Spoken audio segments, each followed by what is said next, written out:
housing people in Kansas City, Missouri experiencing homelessness has now ended.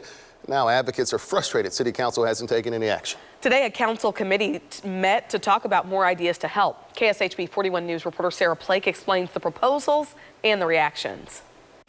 Advocates warn that the situation will get worse, calling the City Council Committee's actions today irresponsible and shameful.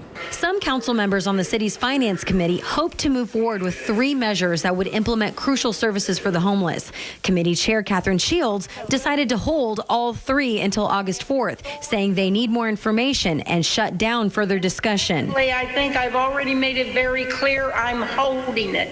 So I'm not taking any more testimony on why not to hold it. One of the measures is the Verge Pallet House project, which the council has discussed and held several times and still hasn't picked out a location for the 200 temporary beds.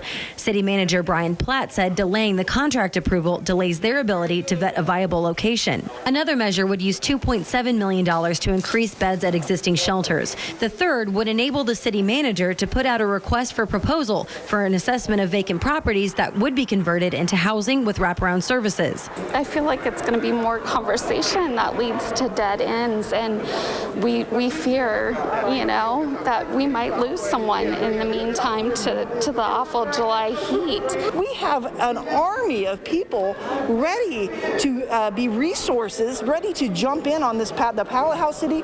We've got so many people. We've talked to nonprofits, it's wraparound services, but it's an emergency that needs to happen now. Several more people urged the council to act now.